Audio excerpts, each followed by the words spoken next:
Sud Radio, les clés d'une vie, Jacques Pessis. Sud Radio, les clés d'une vie, celle de mon invité. L'éternel passionné de football que vous êtes a énormément mouillé le maillot en coulisses pour atteindre son but. Vous êtes, à votre façon, considéré comme un enfant de la balle. Vous le racontez dans un livre en évoquant les bonnes et les mauvaises passes de votre vie. Bonjour Jean-Claude Darmon. Bonjour. Alors, on vous connaît bien sûr à cause et grâce au football. Publiez un livre étonnant, Destin, avoir plus de rêves que de souvenirs chez Fayard. Ce livre de souvenirs qui sort, c'est l'occasion d'évoquer votre parcours à travers des dates clés, puisque le principe des clés d'une vie, c'est ça. Et ces dates, on va les évoquer en commençant par le 24 juin 1958, un soir que vous n'avez pas oublié. Brésil contre France, deux favoris.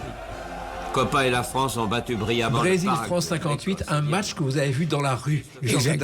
Assis sur un trottoir avec c'est un vendeur de télévision, un revendeur de télévision, un petit écran noir et blanc. Oui. Nous étions quelques copains, on était très jeunes, assis, on a vu ces joueurs exceptionnels se distinguer et avec le recul, j'ai même l'impression maintenant que pour nous, ils étaient virtuels, quoi. Ils n'existaient pas.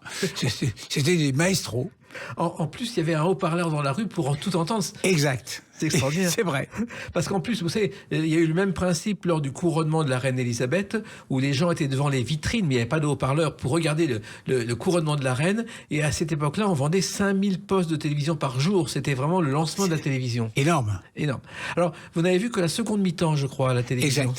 Exact. Parce que la télévision ne diffusait pas la première. Je sais pas, enfin je me rappelle pas. La seule chose que je sais, c'est que je rentrais du travail spécialement pour être là. Voilà. Et en même temps, il y avait Copa, Pierre-Denis, et puis il y a eu pendant quelque temps Jonquet. Hélas, il est sorti du terrain. Et Jonquet, c'est probablement l'arrière central, le libéraux, le meilleur du monde à l'époque, et il sort sur blessure, ce qui fait que à l'époque on pouvait pas remplacer les joueurs. On va donc jouer à 10 contre le Brésil et on les fait trembler. Hein. Oui. Justo marque 3 buts, on doit gagner le match. Hein. Oui, si Jonquet avait été là, le match... on pliait le match. Et il y a Pelé que vous découvrez.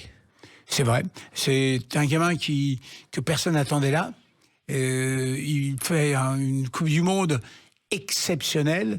Et on va remarquer que son talent va l'amener là où nous le connaissons, vous et moi, à savoir probablement le meilleur joueur du monde encore aujourd'hui. Alors, le fait qu'il ne prononçait pas le mot Bill, le nom du gardien de but du Vasco de Gama où jouait son père, Bill, c'est devenu Pelé, exactement. C'est comme ça que c'est né le nom de Pelé, le surnom de Pelé, parce qu'il s'appelait Edson Arantes do Nascimento. C'est exact. Alors, il se trouve qu'à la fin du match, vous avez quand même le moral dans les chaussettes, Jean-Claude Darmon.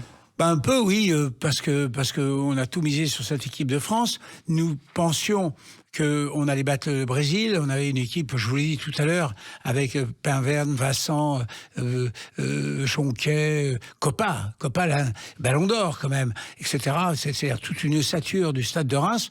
Et puis, en fin de compte, voilà, on perd ce match. Alors, le moral, vous l'avez conservé dans vos jeunes années parce qu'elles ont été difficiles, car vous avez grandi, je crois, Jean-Claude Darmon, et vous le racontez dans ce livre Destin, dans une famille recomposée et très nombreuse. En fait, famille recomposée, oui et non, parce que mon père était veuf de 4 enfants, ma mère était veuve de 4 enfants, et comme ils n'avaient pas la télévision, ils ont eu 4 enfants, donc je suis né. Voilà. Et ils avaient déjà 4 enfants de leur côté. Chacun de leur côté, donc c'est 12, parce qu'ils avaient tellement peur qu'on crève pas de faim, donc à 12, c'était bien, on a rempli le quota. Et votre père Jacob, au départ, s'appelle Zawi. Oui, il s'appelle Zawi sur une erreur d'identité. Parce que il faut que je vous explique. Lui, moi, quand je nais, je m'appelle Corsia du nom de ma mère.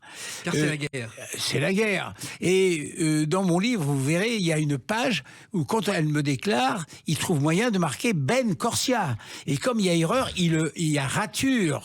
Donc je m'appelle officiellement un vrai nom, Corsia.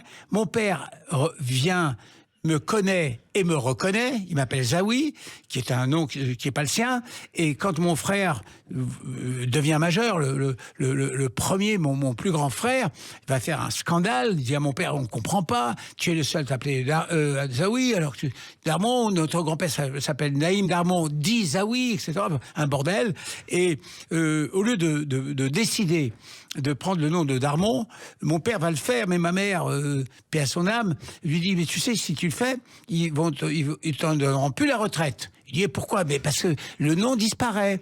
Ah bon? Donc, lui reste toute sa vie à oui. Et mon frère s'appelle Darmon. À 18 ans, mon autre frère s'appelle Darmon, etc., etc. Et moi, j'arrive quand j'ai 20 ans, je m'appelle Darmon. Et il a fallu faire des démarches compliquées. Incroyable. Et ça m'a coûté, je crois, de l'époque, 15 000 euros, un truc de l'époque. Enfin, ça a coûté une fortune, hein, une fortune. Alors, votre père, c'est la gentillesse même. Et d'ailleurs, ça va lui coûter sa place à la banque. Ben oui, parce que il est d'une pureté, cet homme, et il a un ami, quelle horreur, qui lui emprunte X euros en lui donnant comme garantie son quota de foin ou de blé, je ne sais quoi, etc., que mon père connaissait bien d'ailleurs. Hein. Il dit, bon, voilà, tu vois, et je vais le vendre, j'ai un truc, il lui montre un papier, un acte de vente qui a lieu en 15 jours et tout, et je te rembourse. Mon père fait cette faute, c'est une faute quand même. Il lui donne, etc. L'autre, le salopard, vend bien sa récolte, mais l'argent, mon père n'a jamais vu, et donc il est radié de la banque. Et il va donc exercer un nouveau métier que l'on peut évoquer à travers une chanson. Moi, petit cordonnier, t'es bête, qu'est-ce que t'as Chanson de Francis Lemarque que vous connaissez. Je connais. En fait, c'est une chanson qu'il a écrite au départ sans imaginer qu'elle deviendrait une comptine aujourd'hui qu'on apprend dans les écoles. Il a fait un carton avec cette chanson. C'est extraordinaire, oui.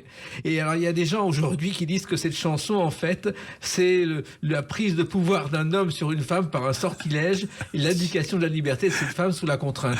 C'est du n'importe quoi. De toute façon, aujourd'hui, il faut bien imaginer le n'importe quoi. À faute de quoi, vous passez pour un imbécile. Exactement, oui. Et si on ne peut pas passer pour des imbéciles. En tout cas, votre père a exercé cette profession et avec courage et sans jamais se plaindre. Mais jamais. Jamais. Il avait un rasoir, un tranchet. C'est un morceau de fer avec lequel il découpait le cuir qu'il affûtait du matin au soir. Il passait sa vie à affûter, à réparer des chaussures et affûter.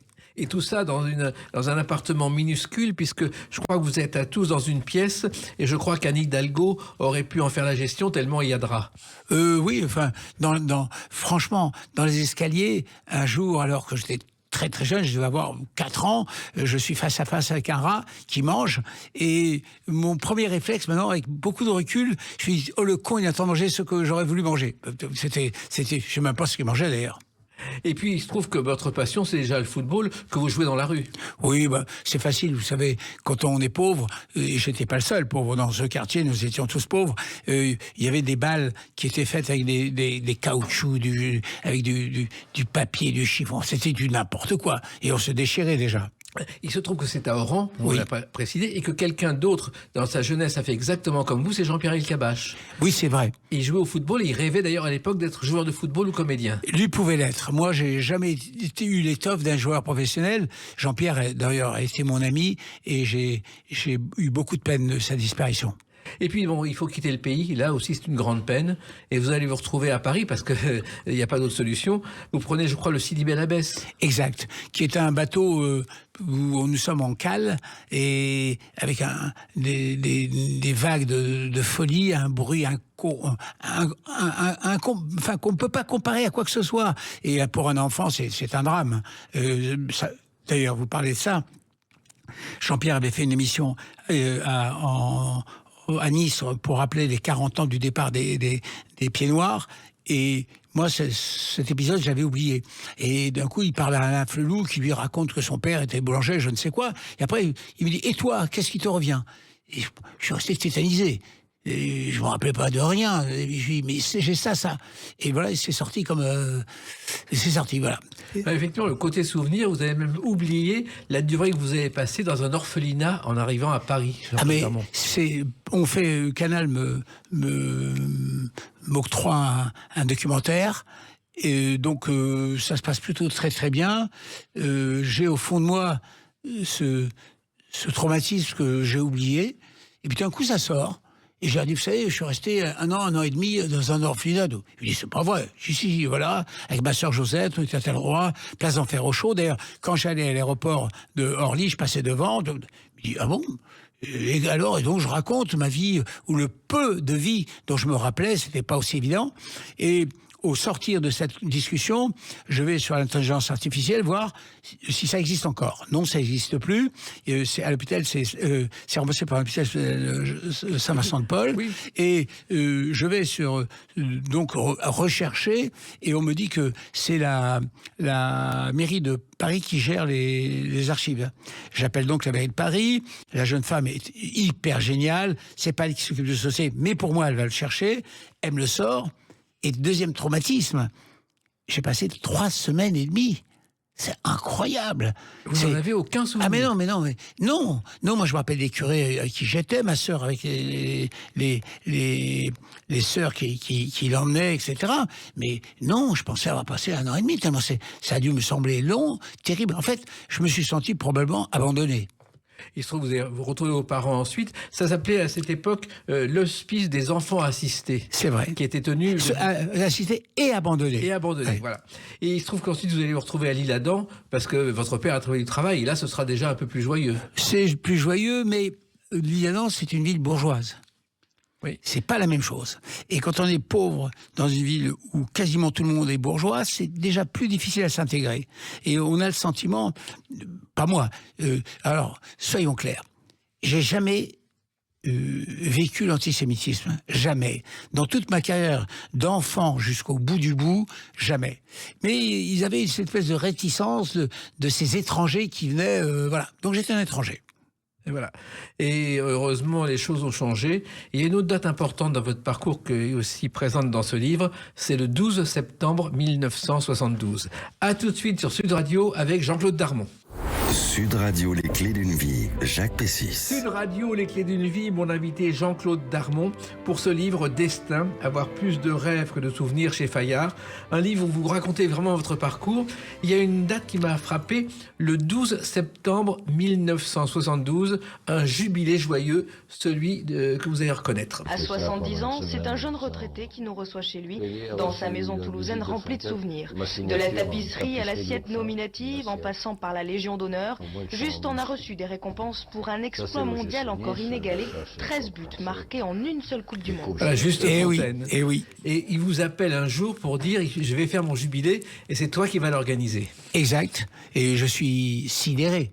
C'est Juste Fontaine, c'est du n'importe quoi. C'est un ange qui tombe, ça n'existe pas. Alors, il se trouve que vous l'avez organisé et que c'était un rêve d'enfance et qu'il y a une amitié qui est née avec ce personnage. Moi, je me souviens un jour, on a passé une soirée à Saint-Tropez. Il n'a fait que raconter des histoires absolument irracontables aujourd'hui. C'est le plus fort. C'est le plus fort. De copains, nous sommes passés amis et probablement j'étais l'un de ses 3-4 meilleurs amis. Non seulement amis, mais membres de la famille, puisque sa femme, comme les enfants, m'ont intégré totalement. Enfin, je veux dire, encore aujourd'hui, tous les 15 jours, 3 semaines, on se parle, je les appelle, ils m'appellent, etc.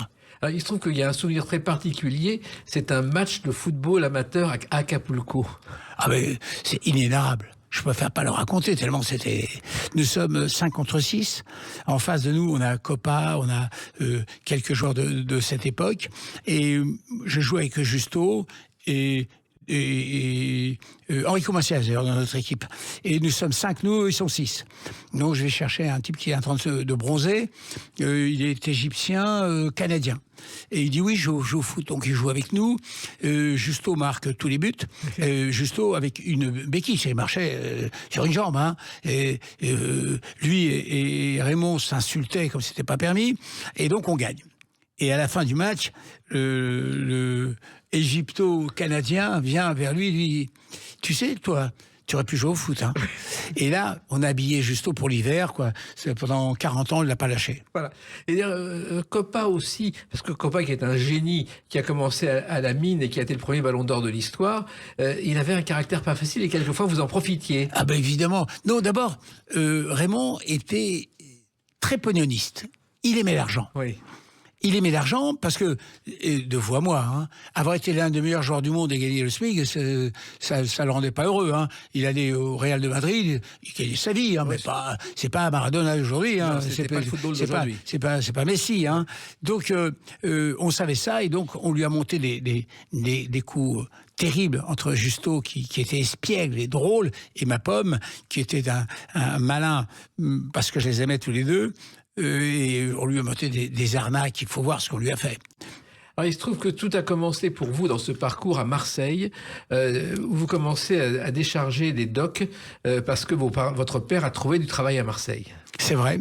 Mes frères vont avoir des parcours universitaires, et puis moi, l'école, c'est pas fait pour moi. Je veux vraiment rentrer dans la vie active. Je suis très bon en français, en géographie. Un professeur qui vous a suivi toute ma vie. D'ailleurs, je fais une opération sur une radio concurrente à vous, et ils vont interroger tous les gens de ma vie, parce qu'à l'époque, il y a 45 ans, c'était le numéro 1 de 40 ans. Et ils vont les interroger, et le professeur en question dit qu'il avait une énorme tendresse pour moi, affection, etc. Mais il dit quand même, et il est un peu hableur quand même, hein, pas facile à manier, hein. Et c'est vrai que vous commencez donc à travailler, mais le soir, vous prenez des cours quand même. Oui, je prends les cours du soir de la chambre de commerce parce que je veux sortir de cette condition. Il est hors de question pour moi de finir manuel. D'abord, j'étais pas manuel pour de rond, et de finir docker, c'était pas supportable. Oui, et d'ailleurs, je crois que c'est ce jour, un soir, vous avez signé le premier chèque de votre vie. Vous avez vu ce que c'était qu'un chèque? Non, mais parle pas du chèque, parlez-moi du téléphone. Car à l'époque, avoir un téléphone, il n'y a que les riches qui avaient des téléphones, ou alors des entreprises huppées. Moi, riche, je l'étais pas, les entreprises, je savais même pas ce que c'était. Il se trouve que, Jean-Claude Darmon, votre destin va basculer un jour où vous allez dans une discothèque qui s'appelle La Comtesse pour draguer les filles, et c'est un monsieur qui va vous draguer pour d'autres raisons. Alors, le monsieur en question, c'est Gaston, et lui aussi, on a la bande originale où il parle de moi, et c'est un bonhomme qui vient d'inventer un genre de revue, qui est en fait un programme de festivité au profit des cheminots qui ont la maladie de je ne sais quelle maladie, et ça marche. Après, il fait le même revue pour les policiers, tout ça, ça marche très bien, et il me dit viens m'épauler, tout. Je lui dis jamais, hors de question. Il dit mais écoute, c'est le mois d'août, tu travailles pas toi au mois d'août, viens avec moi, tu verras bien.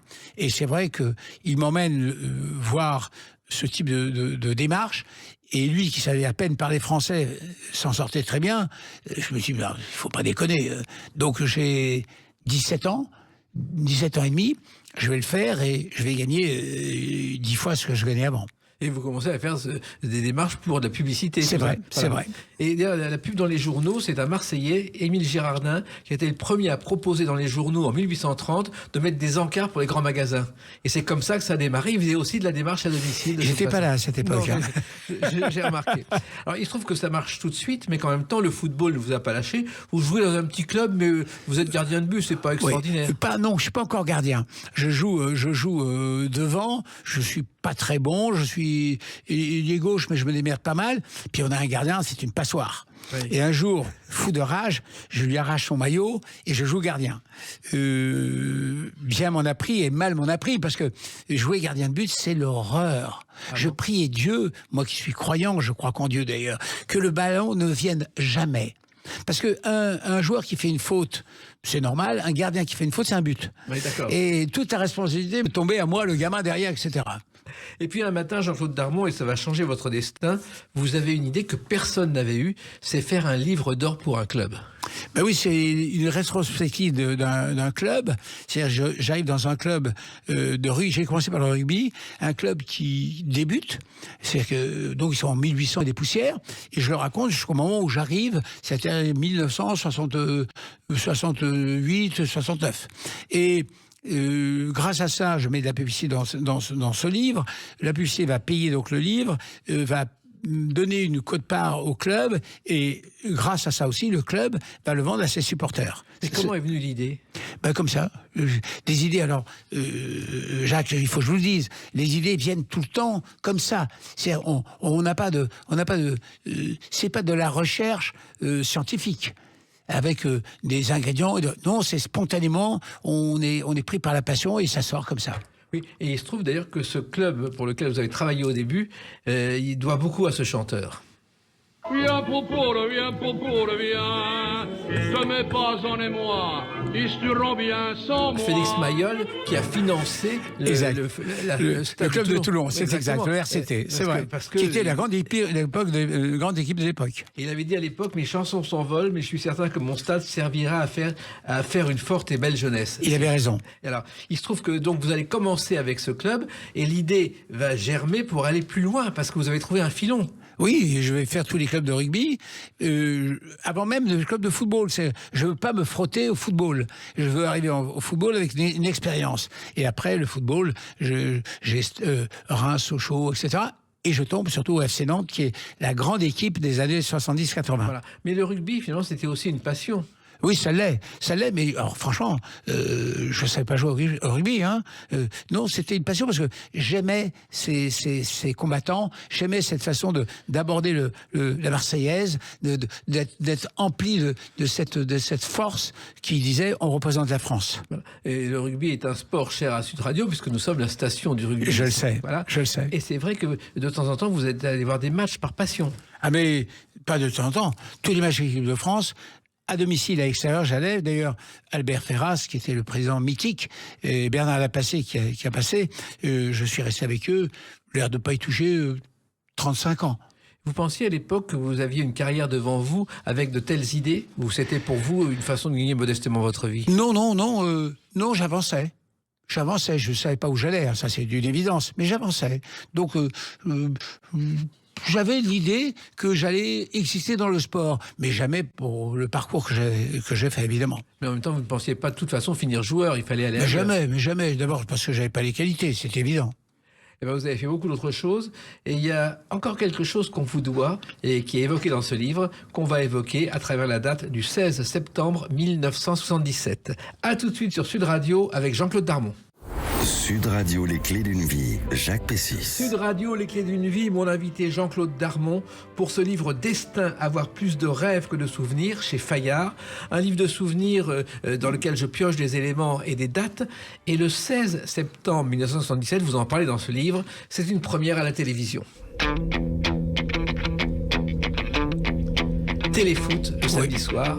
Et quand on voit aujourd'hui les émissions de sport à la télévision, on ne le sait pas, mais on vous les doit, Jean-Claude Darmon. Oui, c'est moi qui ai créé le magazine. Le nom, évidemment, c'est TF1 qui l'a choisi à l'époque, mais c'est moi qui ai inventé ce magazine. Je considérais qu'il nous fallait avoir accès à la télé par des séquences de buts, etc. Puisque je vous rappelle que mes présidents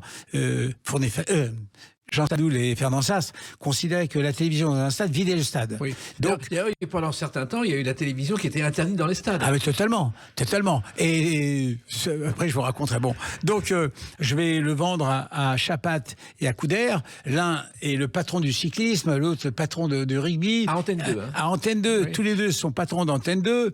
Et je vais leur vendre. Et Couder, qui haïssait le football, oui, dit à Chapat, mais c'est de la merde, ça vaut pas un clou. Les buts, tout le monde s'en tape.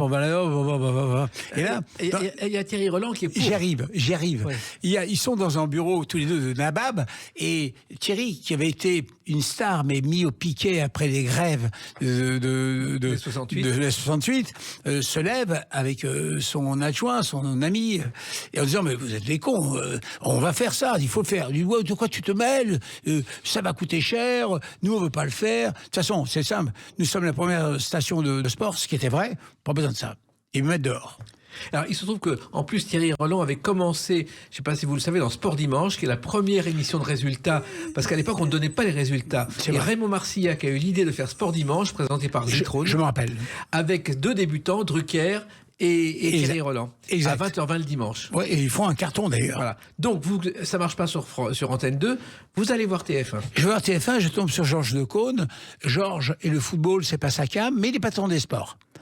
Et Georges est un homme intelligent, il m'écoute. Pas obligé de dire oui, mais il m'écoute. L'idée l'interpelle. Il me dit, bon, très bien, écoute, je vais réfléchir. Je te rappelle. Il me rappelle, il me dit, oui, sur le principe, je suis pas fou. Combien ça coûte? Je lui dis, ça coûte, je crois, c'est 150 000 francs, ou un truc comme ça. Enfin, une somme chère pour l'époque. Il me négocie, on tombe d'accord. Et il me dit, j'aimerais te voir avec Jean Sadoul. Je dis, bon, très bien. Jean Sadoul, qui est le président. Qui est président de la Ligue nationale du football. Jean, qui avait une confiance totale en moi, m'accompagne. Et tous les deux tombent amoureux. C'est-à-dire, l'un est de Sète, l'autre à côté de Sète, de Sévenol. Ils parlent de la même chose, ils ont la même culture, ils s'apprécient. Banco. Allez, on signe. Et pour l'anecdote seulement, Jean Sadoul, pendant qu'on parlait, etc., il dit, oui, mais vous comprenez, c'est quand même trop cher. Hein. Et là, moi, je comprends vite qu'il n'a pas compris, donc je lui donne des coups de joue. Il fait, enfin, trop cher. C'est pas trop cher pour vous, quand même, dit-il. Ben, heureusement, on a sauvé la face et on a, vous avez raison, c'est plus de 50 ans qu'on a Téléfoot qui existe encore chez TF1. Et à l'époque, c'était pas le dimanche, c'était le samedi soir. Exactement, c'est vrai. Et ça fonctionnait très bien. En plus, c'est arrivé à un moment où le football évoluait, où l'équipe de France était en pleine reconstruction, Jean-Claude Darmon. C'est parfaitement vrai, puisque je vous rappelle tout de même que l'équipe de France n'avait jamais rien gagné. Mais rien. On va finir par gagner en 84 seulement avec le championnat d'Europe et avec Michel Hidalgo. Mais en parlant de Michel, que j'aime par-dessus tout, paix à son âme, il y avait surtout Stéphane Kovac qui est passé avant lui. Et il avait pris comme adjoint. Stéphane, c'était l'homme qui avait fait l'Ajax d'Amsterdam. Donc, il a relancé ce football. Puis c'est l'époque où Platini arrive, ou d'autres arrivent. C'est vrai. Et c'est vrai que ça change totalement. Et à l'époque, on le disait, c'est pas des millions pour un transfert. Non, c'est vrai, mais là encore, il faut ramener les périodes à ce qu'elles étaient aux époques. Hein. Rien n'est comparable entre ce qu'ils ont vécu eux et ce qu'on vit nous aujourd'hui. Alors le déclic aussi pour vous, Jean-Claude Darmon, et vous le racontez dans ce livre, c'est votre expérience de la publicité, et vous vous dites, tiens, il y a une manne à faire pour le football, il y a un trésor, il faut le développer.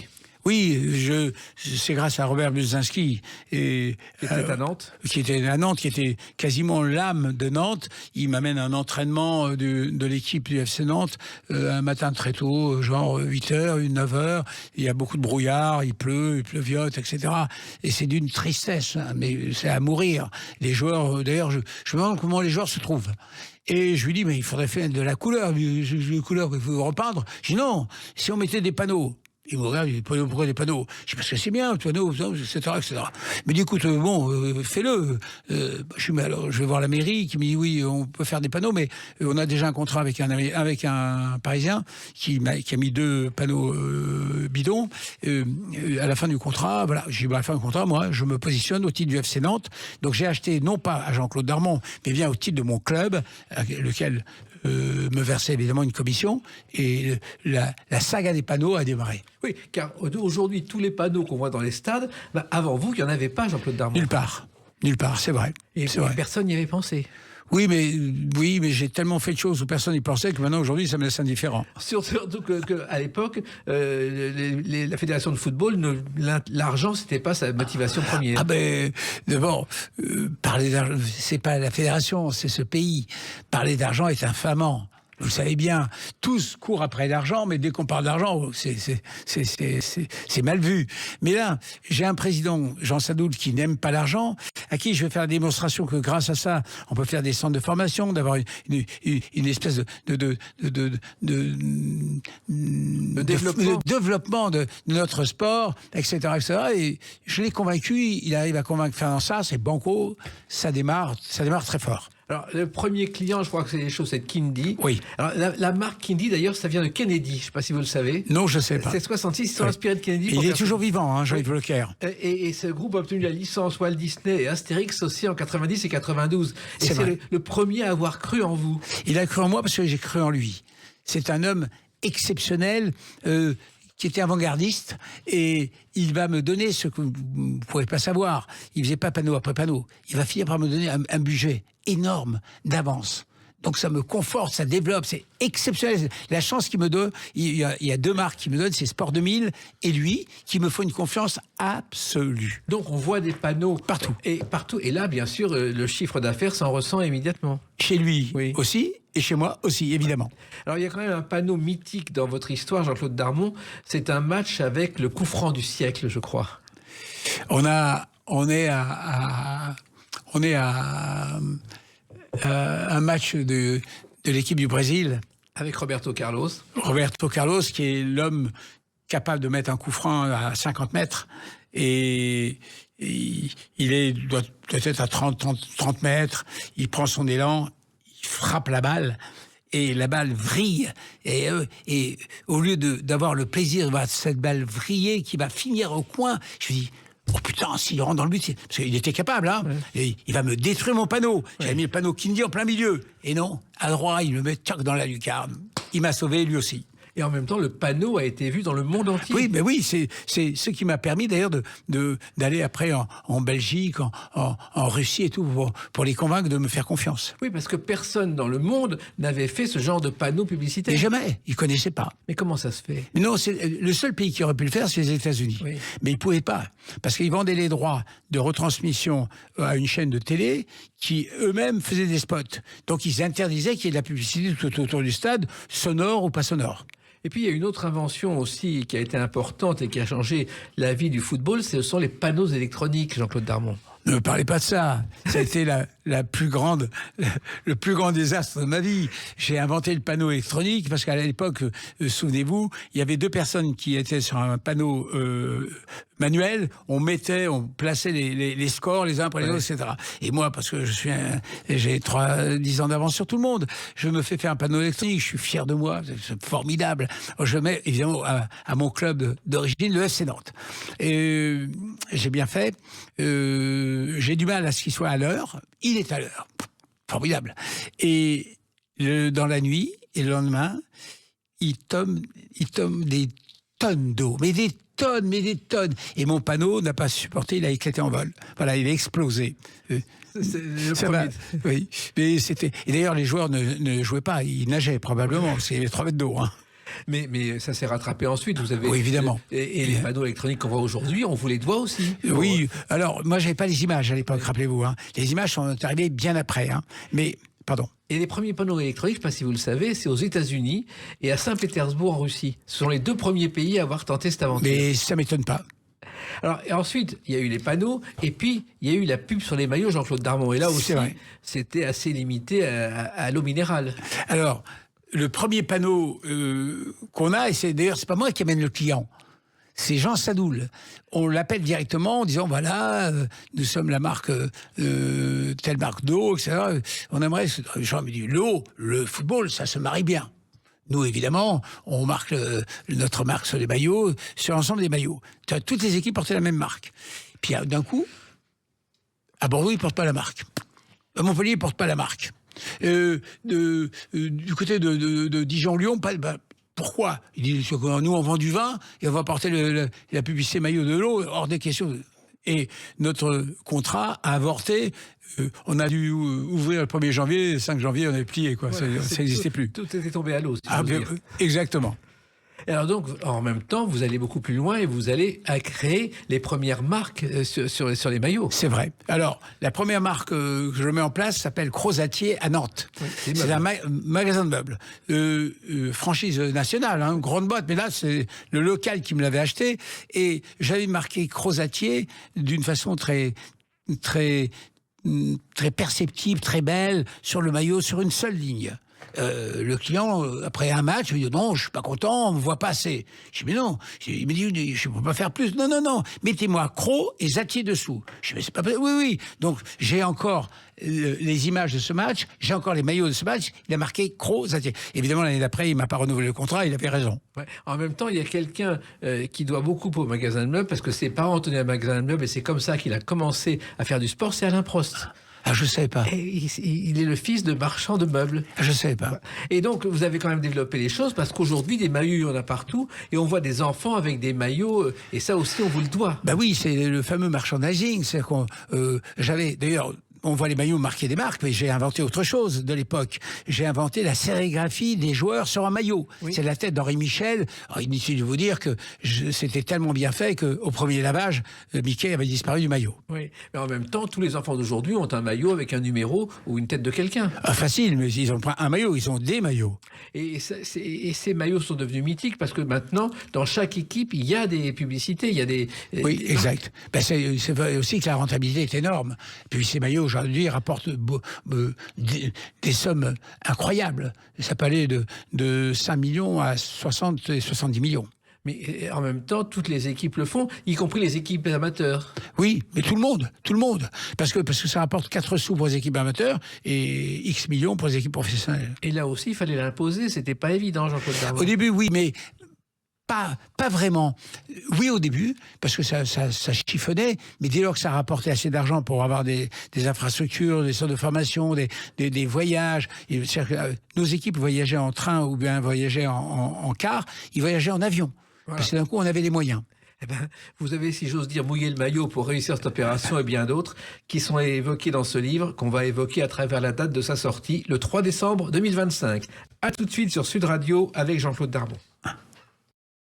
Sud Radio, les clés d'une vie, Jacques Pessis. Sud Radio, les clés d'une vie, mon invité Jean-Claude Darmon.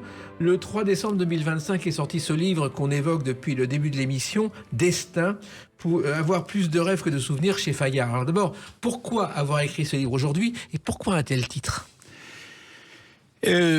D'abord, ce livre vient avec... moi, j'ai fait un premier livre il y a une dizaine d'années où je traitais l'entrepreneur avec tout. Il y avait tout. Mais tout avec des séquences de pages. Enfin, franchement, entre nous, il a marché, mais il méritait pas de marcher. Donc, j'ai repris ma vie. Et j'ai plus de rêves, de souvenirs, parce que je ne vis pas avec le passé. Je suis un homme qui a toujours des projets, qui a toujours des choses à faire. Et je suis pas nostalgique du passé parce que je trimballe avec moi le passé, je l'ai en moi. Je l'ai en moi à travers les événements, je l'ai en moi à travers des personnages, etc. Et j'ai devant moi toujours, tous les jours, un projet. Car je ne peux pas croire que les gens qui partent en retraite, sans avoir rien d'autre que la retraite, puissent être heureux par la suite. Donc moi, ça peut pas m'arriver. Chaque matin, d'ailleurs, je me lève tôt, très tôt, entre 6h, 7h du matin, ça dépend des jours, uniquement pour dire je suis vivant et j'ai encore des choses à faire. Alors, ce livre, justement, c'est le résultat de vos souvenirs, parce que vous en avez quand même quelques-uns, et le titre, je crois, il vient de Sénèque, Destin. Sérieux ? Ah oui, parce que le destin est une phrase qui vous a marqué et oui. qui est évoquée dans le livre, parce que Sénèque, justement, a prononcé une phrase. Ah oui, c'est vrai, pardon, oui, c'est vrai. Oui, alors là, c'est pas de moi. Hein. Oui, non, soyons clairs, c'est pas de moi. Mais alors, cette histoire, vous la débutez de façon très émouvante, parce que vous avez raconté un exploit qui semble impossible. Vous avez été embrassé par 3 présidents de la République. C'est simple. On a France Israël. Oui. Je vais au match avec Nicolas Sarkozy, qui est mon ami, qui est un homme d'une très grande intégrité et un très grand président, peut-être l'un des derniers grands présidents de la Ve République, pardon de le placer, c'est normal. Et nous arrivons au stade de France. Nicolas et François Hollande ne sont pas potes du tout, ils ne s'aiment pas. Oui, c'est clair, ils s'aiment pas. Ils veulent s'éviter, mais moi je suis au milieu. Et donc François Hollande vient et me serre la main avec une accolade. Enfin, et il me dit comment ça va, Jean-Claude, vous allez bien? Oui. Vous voulez pas vous parler là? On est au match de football. Ils se mettent à déconner, ils rient tellement qu'ils vont finir au moins pour ce match être de vrais potes. Et alors qu'ils sont comme ça, arrive Emmanuel Macron directement sur moi, mais il me voit pas. Hein. Il me voit pas. Il va tout droit, garde du corps et tout ça, et il va être interpellé par une personne qu'il aime pas trop, et donc il le repousse comme ça, puis il me voit. Il me dit comment? Tu viens au stade et tu me le dis pas? Je lui dis oui, mais si chaque fois que je viens au stade, il faut que je t'avertisse. Et il se met à rire et il m'embrasse. Donc le jour où je vais sur la tombe de mes parents, je vais leur dire évidemment que la patrie m'a honoré de la Légion d'honneur, mais je vais lui dire, papa, je vais te raconter pour les 3 présidents de la République. Et j'ai entendu mon père dire à ma mère, mon pauvre chéri, mon fils, c'est un mytho.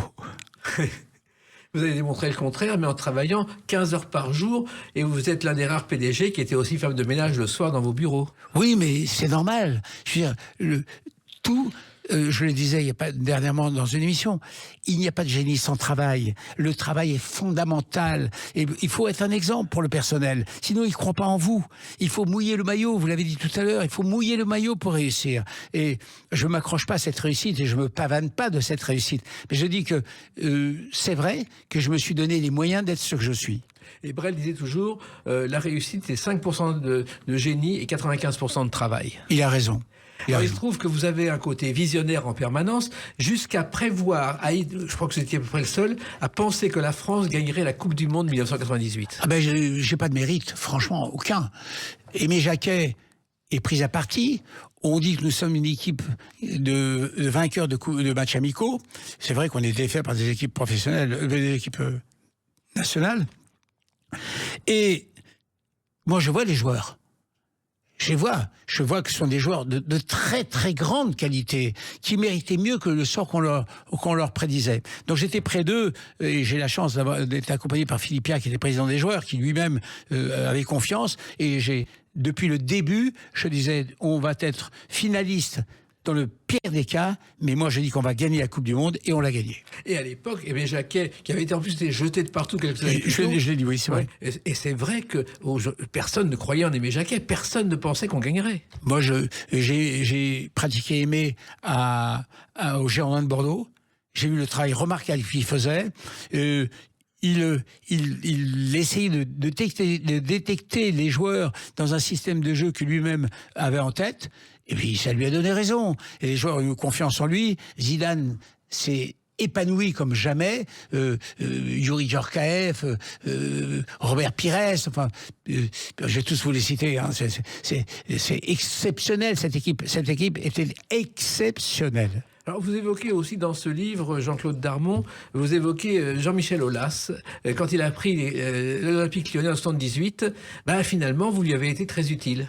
Oui, au début, j'étais pas sa tasse de thé, mais il s'est rendu compte que je pouvais rendre d'énormes services. Il m'a mis, je pense, à l'épreuve, et nous sommes restés non seulement pratiquement 35 ans en contrat, mais depuis aujourd'hui, donc depuis 40 et 45 ans, nous sommes vraiment de vrais amis. Et puis, il y a quelqu'un aussi qui vous a soutenu, et c'était pas évident, parce que personne ne croyait en cette aventure, c'est Canal. Parce que lorsque Canal débute, tout le monde dit ce sera fini dans une semaine, et notamment le football, c'était pas évident au début. L'histoire de Canal, je vais vous la faire courte. Quand on se met d'accord sur les retransmissions de matchs, on croyait avoir gagné. Claude Bess s'y oppose. Je trouve un stratagème pour dire que on va indexer le prix au nombre d'abonnés. Donc tout ça, je vous le raconte vite fait parce que tout est dans le livre. Oui. Et on va avoir quelque chose de terrible, c'est que Canal va être lâché par ses actionnaires. Parce que ça marche pas trop bien au début. Et mon président me dit, on annule le contrat. Je dis, ah non, il n'est pas question. Il dit, oui, mais il n'est pas question. Regarde le parcours qui va, etc. Il n'y a rien qui se fait. Ils se sont donné un bal fou. Ils nous font confiance, etc.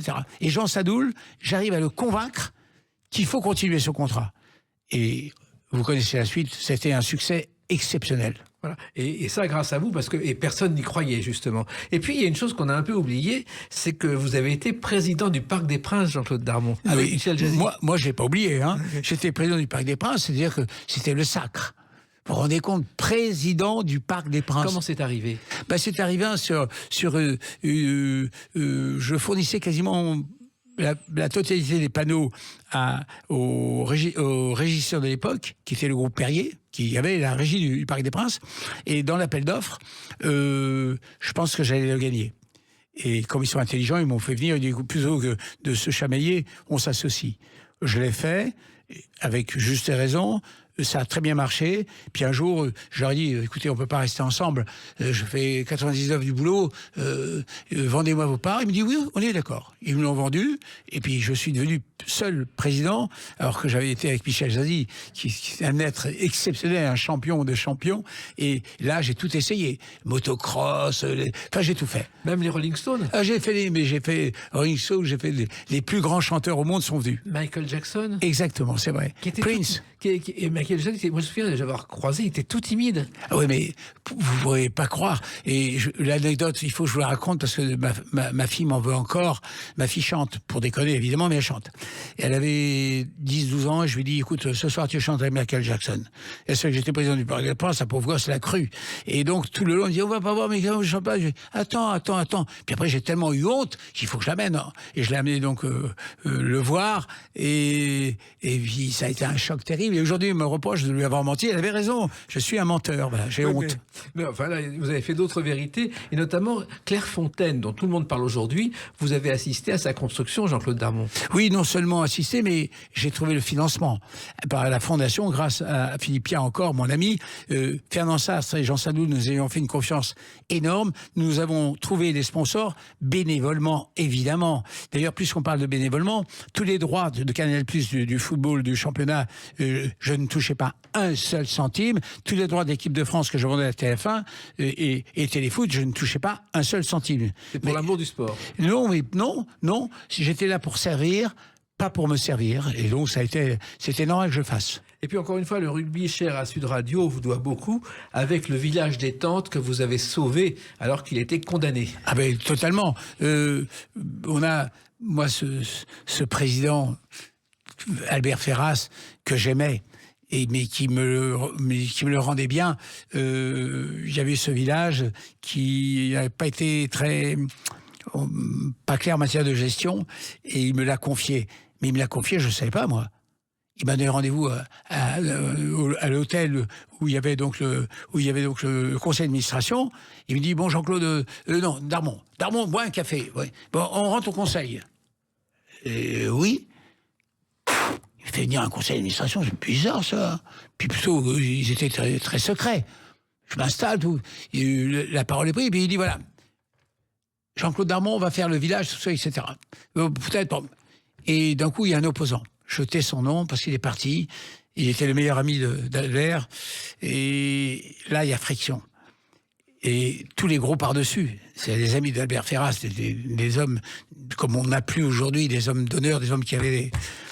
Albert dit, bon, on est d'accord, on va voter. Et le patron des par-dessus se lève et dit, oh Albert, on va voter, nous. Depuis quand on vote quand tu prends une décision? Et donc tous, à l'unanimité, moins une voix, me confient le village et on a fait un succès énorme. Et dans ce livre, vous évoquez aussi vos amis. Alors, il y a Delon, il y a Belmondo, il y en a quelques-uns, il y a Ventura et il y a Johnny. Car vous avez... Surtout Johnny. Johnny a été un très grand ami. Johnny, vous racontez le vrai Johnny. Moi, j'ai connu le vrai Johnny en dehors de la scène. Un homme farceur, un homme de culture très drôle. Qui parlait beaucoup. C'est vrai qu'il était terriblement intelligent. Johnny, c'est grâce à Norbert Sada, qui était producteur, qui me l'a présenté. Il m'a présenté, c'est Lino, hein. Oui. Johnny, il avait un charisme de folie, il avait une bonté innée, il avait une générosité que j'admirais, et on s'est retrouvés côte à côte pour parcourir 40 ans de camaraderie, d'un parcours d'homme qui s'aimait. Pardon. Oui. Et puis avec un instinct. Johnny avait un instinct incroyable, ce qu'on ne sait pas toujours. Mais c'est un fauve. Johnny, c'est un fauve. Il reniflait, l'instinct, il l'avait en soi. Les tubes, c'est bien simple. À la première mesure de la chanson, je savais si c'était un tube ou non. Il disait, non, ça on fait pas. En 2 secondes, ou bien, on va cartonner. Alors, dans ce livre, on comprend en filigrane que vous avez vu des gamins devenir des hommes, Jean-Claude Darmon. Oui, mais ça, c'est un peu normal. Hein. C'est un peu normal. Je suis pas le seul à avoir vécu ça. On voit dans ce parcours des gens qui débutent, dont on ne croit pas à ce qu'ils vont devenir, puis ils nous épatent parce qu'ils inventent, ils créent, etc. Et pour moi, c'est une belle leçon de vie qui m'a marqué. Et l'avenir maintenant ? Ben, mon avenir, il est... Soyons clairs. Le temps n'existe pas. Nous n'avons que le présent. Vous le savez bien, la minute d'après appartient à Dieu. Donc mon avenir, c'est Dieu qui l'a. Moi, je me lève tous les matins avec le sourire. Je chante le matin. Tous les matins, je chante. Ma gouvernante et ma femme de ménage se prennent la tête. Moi, je n'ai pas ouvert un œil que je chante. Je suis un homme heureux qui, sereinement, attend l'avenir. Et l'avenir, en tout cas, on en reparlera un jour, mais le présent, c'est ce livre Destin, avoir plus de rêves que de souvenirs. Et je crois qu'effectivement, vous pouvez en être fier et vous pouvez chanter en plus en l'honneur de ce livre que vous avez écrit et qui raconte un parcours unique, mais qui mérite d'être suivi par beaucoup d'autres. Merci Jacques. Merci Jean-Claude Darmon. Le livre, donc, c'est chez Fayard, Destin. Et puis, à bientôt pour d'autres aventures, car je suis sûr qu'il y en aura d'autres. J'en suis sûr. Les Clés d'une Vie, c'est terminé pour aujourd'hui. On se retrouve bientôt. Restez fidèles à l'écoute de Sud Radio.